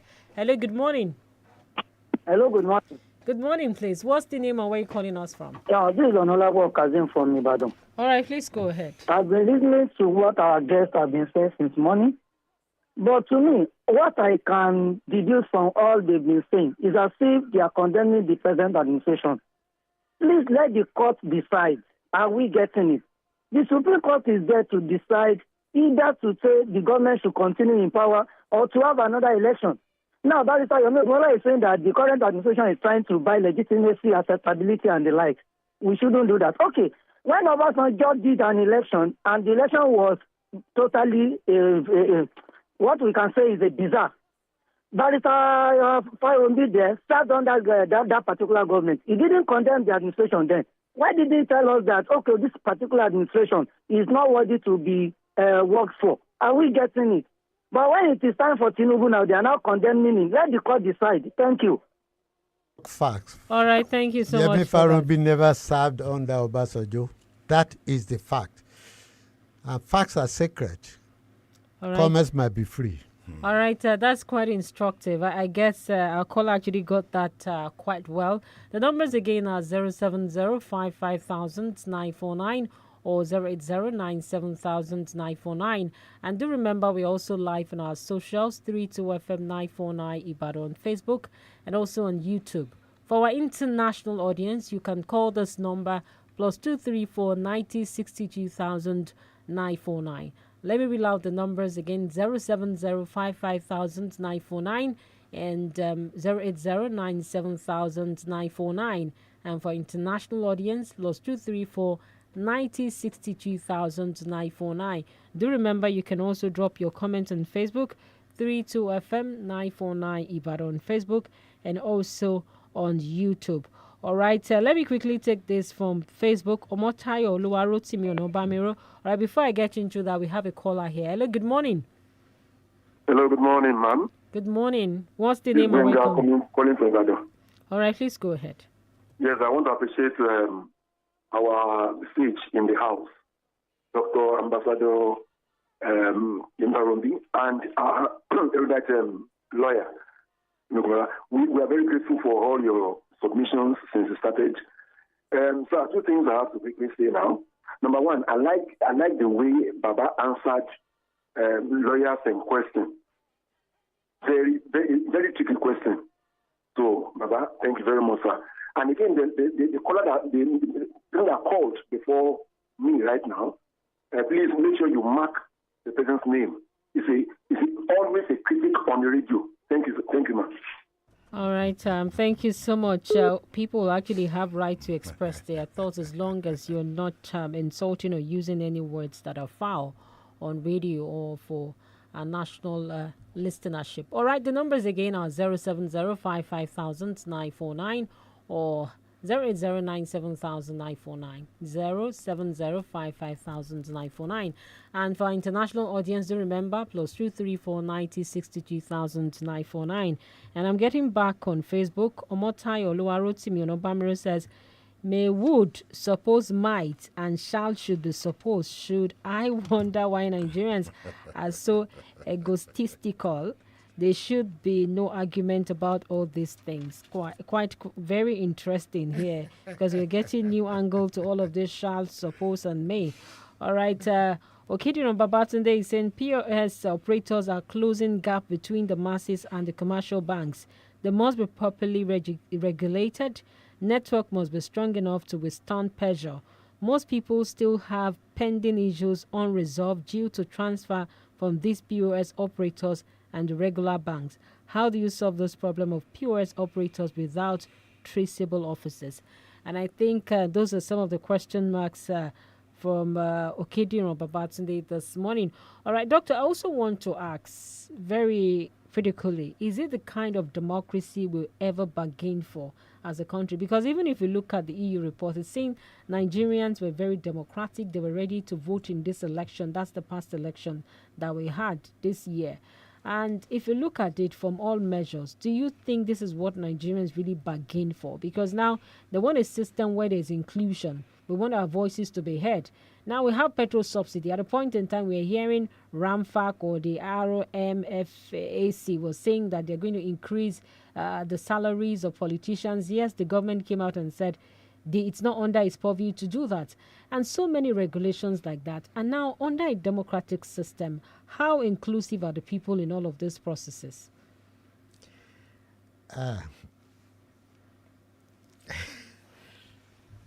It's a tough one. No, Okay. It's not a tough one. I think Nigeria is getting what it wants. What you are saying may not be what Nigeria is really asking for, because there were 89 million registered voters. The total number of voters, they were under 30 million. So what happened to the 59 million people who chose? Were they able to get their PVC? Because there were questions of many of those PVCs not being collected. Yeah, if you go through the process of registering and you don't collect your PVC, there must be a reason. Is it that you are disillusioned with the process, or is it that the process of collecting it has become so cumbersome that it wastes your time and so on and so forth? So when you have less than a third of the registered voters voting, do you really say that Nigerians are getting what they want? So we still have a situation in which, whichever you look at it, since 1999, it's been a minority government we've installed, because it's a minority percentage of the people who go to vote. And whoever wins a percentage of the minority votes to rule all of us. And that is why it becomes critical to make the process very open, believable, trustable, so that more people will be encouraged to express their views. So when we say we Nigerians have installed for ourselves a government, it will not be a minority of us. And then whether we are getting the kind of democracy we want, what I know is that all over the world, there is no perfect democracy. They are all still working towards it. Democratic as America is, they had problem with Clinton versus Trump election. They had problem with Trump versus Biden election. Civilized as they are, human beings still have a tendency sometimes not to do what is required of them. But what we try to do in a democracy is to get the majority of the people to be involved, to have confidence in it, to have trust in it. Some people say in 1993, between Abiola and Tofa, there were 25 million voters. In 2023, between 17 voters, we had 25 million voters. Have we moved forward? Have we become more all-inclusive? Have we know our population had more than doubled between 1993 and 2023, yet the number of voters, actual voters, did not double. So there's something. It's either there's a disconnect between the people that makes them distrust the government, succession of government. So when the caller thought we were talking about the incumbent government, he got it wrong. We're talking about the reality of Nigeria. People had lost trust in governance. And therefore, the willingness to come out, to participate in the democratic process is no longer there. The urge, yes, when you go to rallies, and if you study rallies before, like I have done as a social scientist, you find that sometimes those who come to rallies don't ever vote. They just come there because they hope they get T-shirts, they get face caps, and probably some money. So we have to run a system of governance that will continue to encourage people to participate. You talked about earlier on in your very omnibus introduction, and I said it was a good panoramic view, that they see somebody who yesterday was wearing buffalo slippers all about town, but it's not riding jeeps. It doesn't encourage them. It gives the impression these people are not representing, they just gone there to steal. That's not what we want. Unfortunately, you also talked about the review of salaries, the revenue mobilization and so on. Yes, it's their job to review salaries for political people. They were doing their job, but they were not politically sensitive. It's not the time to do it. If the government had just withdrawn subsidies, the prices of oil had just gone up. We just debated the issue of what would the minimum wage would be. And the one that concerns you, which is your job, well, I would have expected that they will have a sense of political timing to know that this is not the time to say we want to increase the salary of governors or legislators and so on, when Nigerians are already complaining that, in fact, they are earning too much. So there is something wrong with some of our people in authority. They appear not to be politically sensitive, not to be politically alert, not to be politically accountable, not to understand what the people are saying. And I keep on saying it, the common people will never talk. They are voiceless. They cannot come to a radio station the way I have opportunity to do it. And that's why when we come like this, we seek to speak the views they are not able to speak. So sometimes people think that you are against somebody. No. There's a loud grumbling going out, rumbling. They are unhappy, but they have no access. Therefore, they are voiceless. They are sometimes hopeless. They are sometimes helpless. And they hope that in a situation of renewed hope, some people will be able to articulate their points for them. So we are not, neither Barrister or I are dead set against any government, but we are dead set against ensuring that there is openness in governance in this country so that our Nigerians will feel happy. We don't like the fact that all our youths are Japanese now. We don't like that fact. Barrister, I know you want to also say one or two things, but then we have to pay these bills. Once we come back, you will get into that.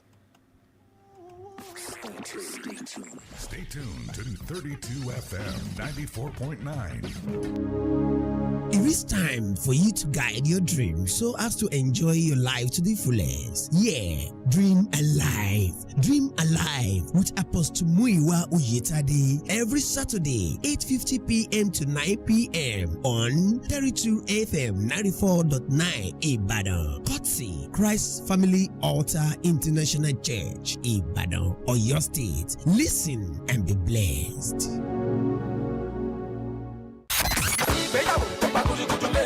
Ìyá Ṣọlá jẹ́ rí ọ́nú lé o. Ẹ má bínú, wọn fẹ́ gómi tí mo gbé kaná ó jóná ni. Àtomi tí ó jóná àti gáàsì tó fi ń sè èmi mọ́ra gbogbo ẹ̀ jẹ́ rí ọ́nú lé. Ẹ wo, èmi ọmọ wa yàrá kankan ń tèmi o, wọn gbọ́ anú ilé kankan. Ọ̀sẹ̀ tó kọjá mo ní ó wá nú ilé, ó lọ wà nínú àwẹ̀. Níbi ìjẹfà mo tún pè ọkọ wá nú ilé, ó lọ́wọ́ lálejò kí ó wá wọlé ní ìsìn. Ó tún fi wákàtí 4 gbómi kaná, ọ̀sá kìsìnì. Tí n bá bọ́ tálé láàárọ̀ ètò ìjẹ́ sojúṣe mi. Tí n bá fi ń bọ̀ lálẹ́, àwa méjìlá jọ ń padà wọnú ilé yìí o. Èwo ti ẹ̀ ní, ṣé kíní ọ̀hún jó ń jẹ ni? Ẹ wo ẹ fi mí lé òjèrè ń ò ṣe nǹkan kan.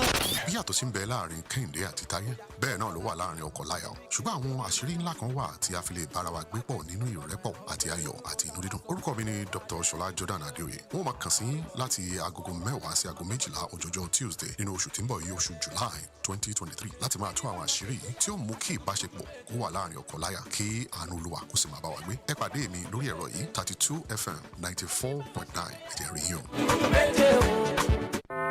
Wákàtí 24 ní bẹ nínú ọjọ́ kan ṣùgbọ́n ọ̀kan nínú àwọn wákàtí wọ̀nyí ló lóyún ẹ̀rí fún ọ ó sì di dandan kó bí i.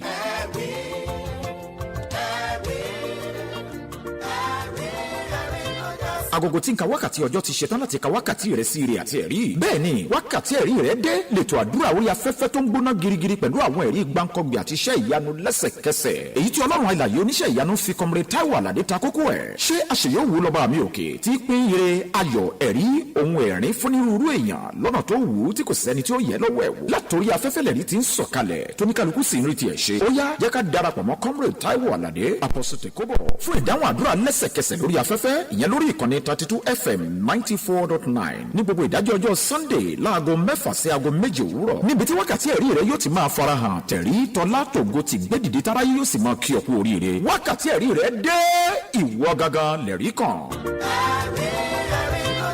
àwọn ọmọ ẹ̀rí ni wọ́n ṣonígbọ̀wọ́ ẹ̀. orin yìí láti ẹ̀rí rẹ̀.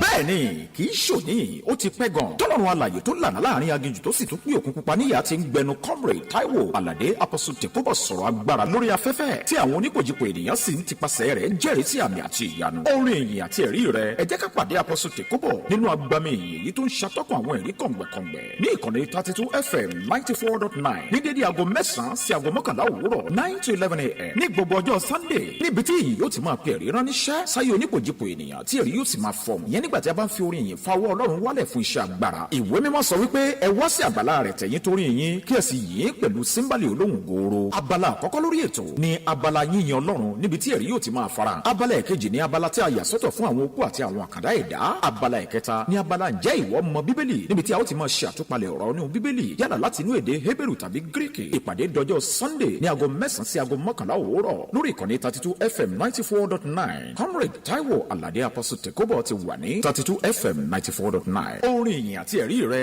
ìwọ lẹ̀rí kàn.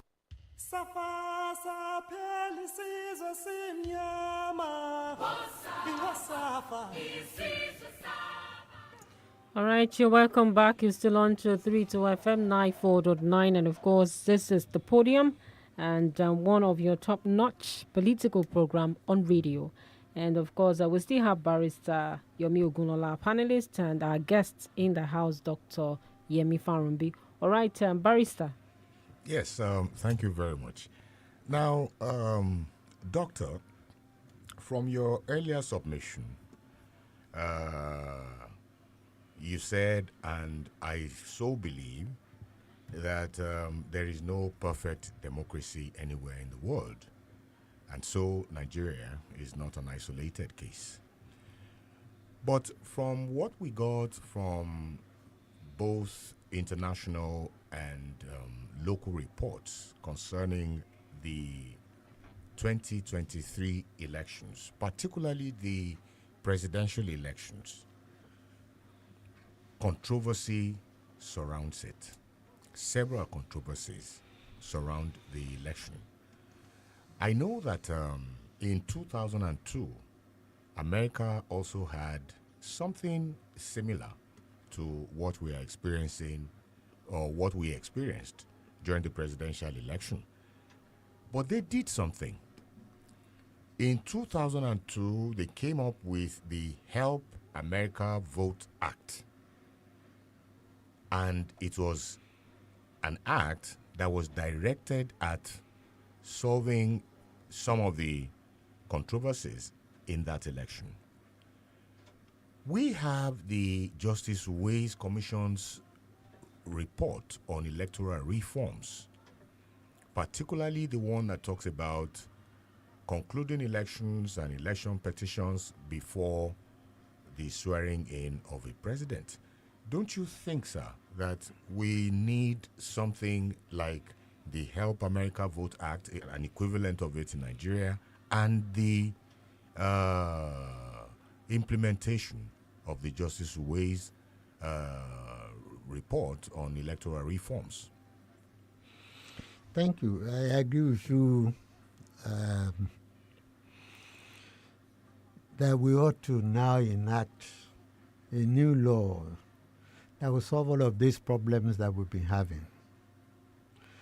And we will hope that the law will be couched in such a way that it will not give rise to diverse interpretation.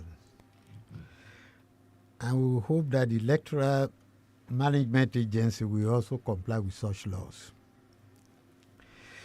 I believe the problem with democracy in Nigeria is because we think only that it's election that is the only pillar of democracy.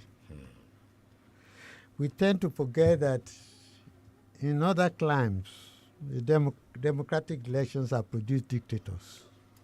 And it can't happen if the other pillars are not there. For us to have proper democracy, we need a good, strong, accountable government. And that is what we seek to ask for: accountability, openness, transparency. That sometimes people think you are opposed to government when you are insisting that this government, you are our own. We've elected you, therefore we want to know what is going on.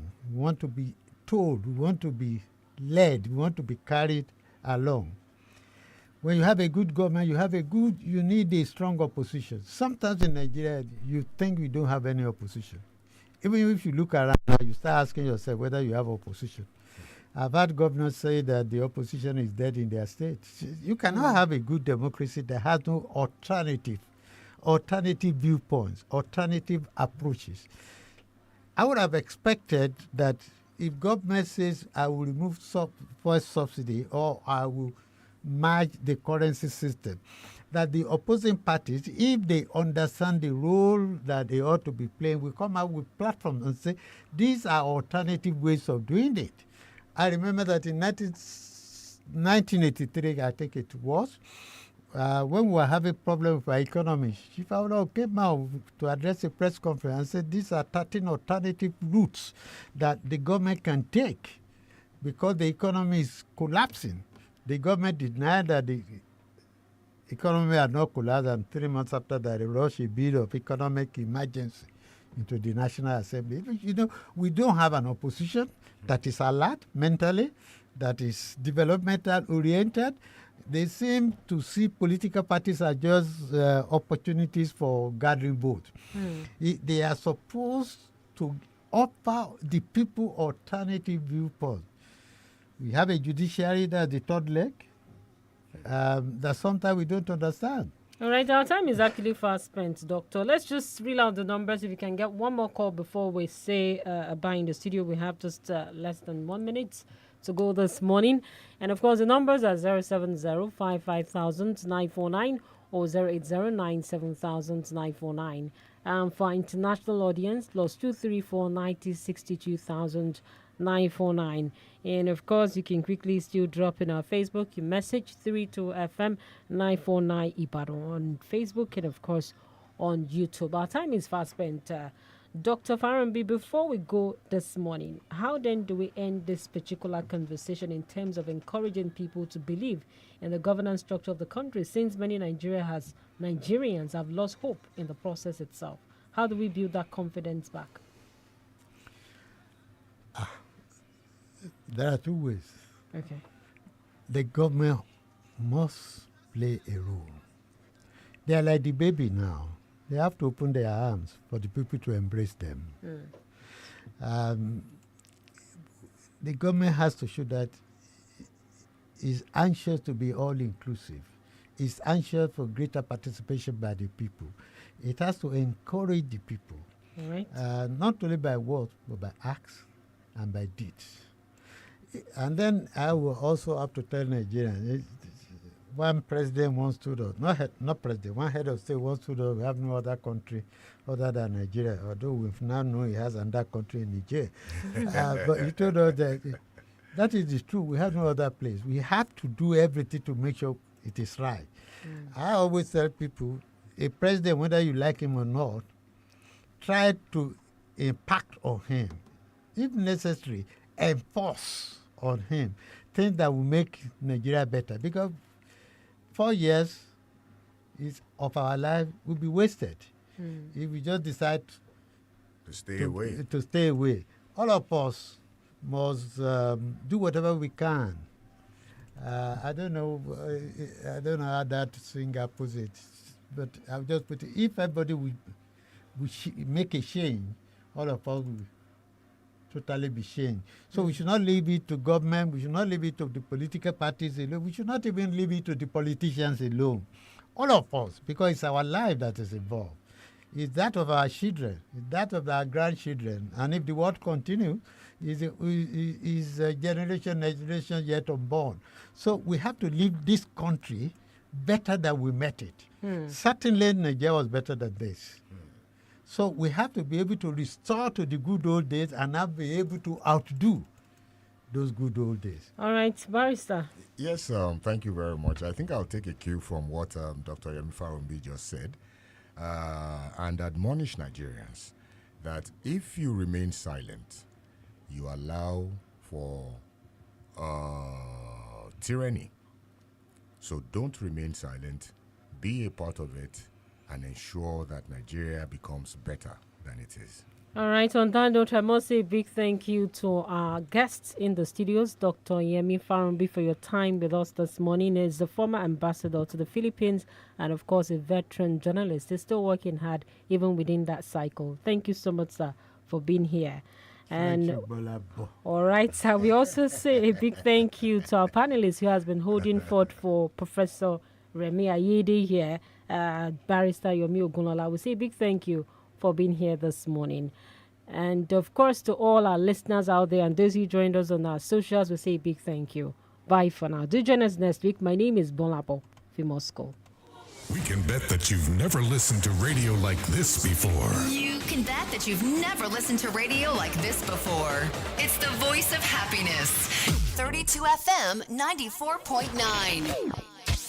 You're tuned into 32 FM 94.9. The first station dedicated to bringing you joy, happiness, and laughter.